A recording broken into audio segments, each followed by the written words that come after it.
It was the first days of human history. The world was silent, dark, and full of mystery. No city, no road, only the vast earth and the sky, where humanity's name was still new. Adam and Eve, after the gates of paradise closed behind them, returned to a world they had to build. From the first breaths to the first steps, from the first words to the earliest prayers, they lived in a land that demanded order and law, rules to prevent chaos for the newborn humans. Eve endured the pains of childbirth repeatedly. The stories say 20 times, each time giving birth to twins, a boy and a girl. These tales may seem strange to us today, but they were part of the formation of early humanity.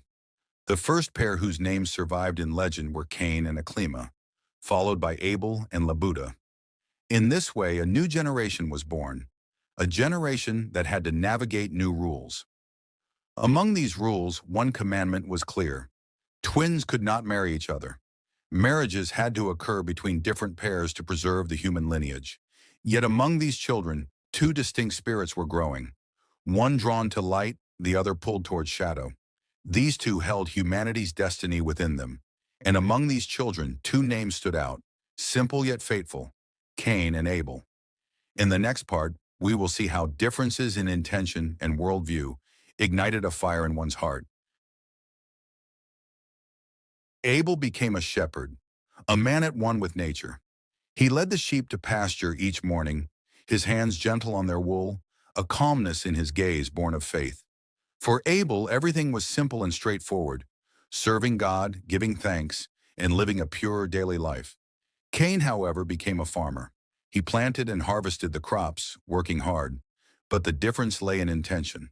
Abel saw his work as worship, a way to please God. Cain gradually saw his labor as a measure of his own worth, his produce a sign of his ability. Adam, the wise father, watched these changes with sorrow and said, "My sons, do not stray from God's path." But Cain, filled with anger and pride, could not hear it. Abel's ears, however, remained open to guidance. In Cain's heart, a sense of entitlement grew, even toward his twin sister Abel, whom some interpretations suggest he found more beautiful than Labuda. Cain could not relinquish what he believed was his right. This feeling, "I am more deserving," planted the first seed of discontent. And when the test came, when God demanded a sign, the result of these differing hearts would shape their destiny. In the next part, we will witness the sacrifice and the fire that descended from the heavens. Adam, in wonder and helplessness, asked God to show the correct path. The instruction came. Each should present a sacrifice. The one whose offering is accepted demonstrates the right path. The test was simple yet decisive. The offering accepted by heavenly fire was the sign of divine approval. Abel, with a pure heart and hands always gentle to creatures, chose the best of what he had, a fat, healthy lamb. His intention was sincere, to give the best for God's pleasure. Cain, however, came with a closed heart. He withheld the best of his produce, offering instead dry, worthless grains.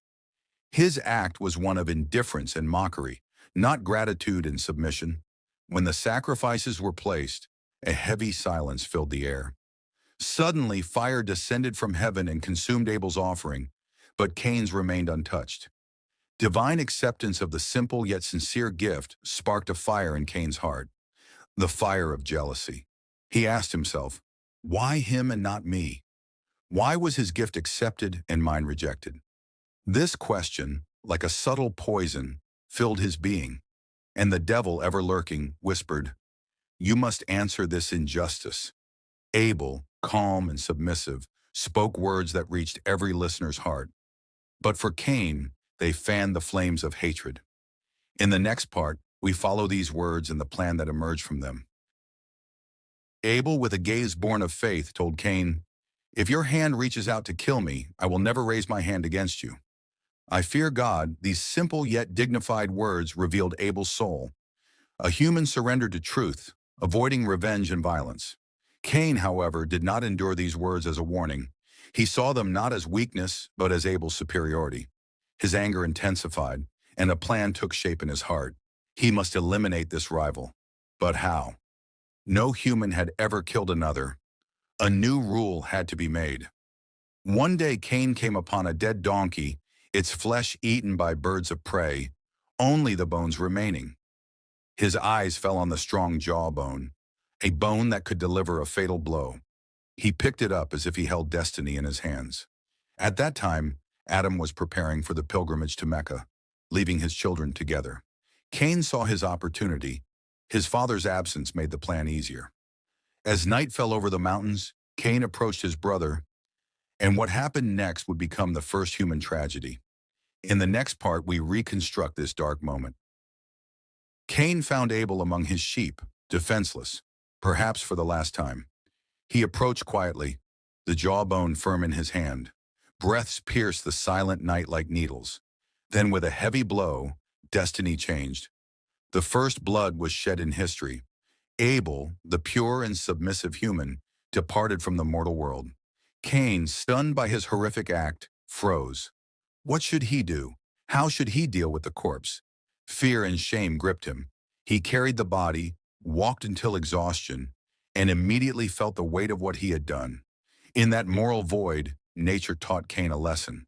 A black crow came, digging the earth with its beak and claws. It placed the body of another crow in the hole, spread its wings and covered it with soil.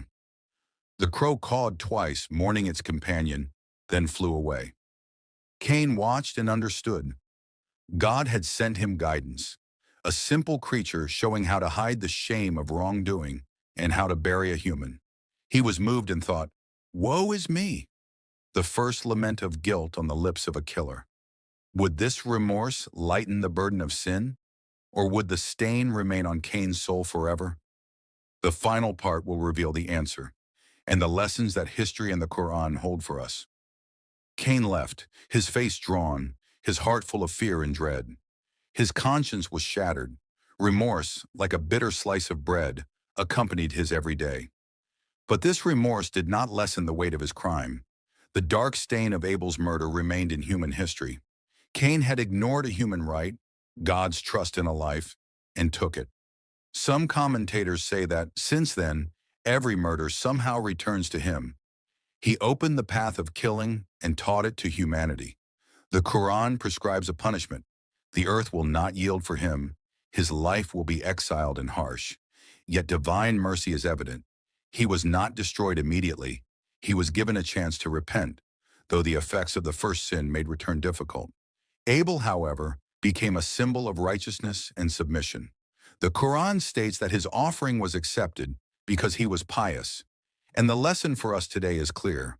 Whoever kills a soul, it is as if he has killed all mankind. And whoever saves a soul, it is as if he has saved all mankind. This human and ethical principle emerges directly from these stories.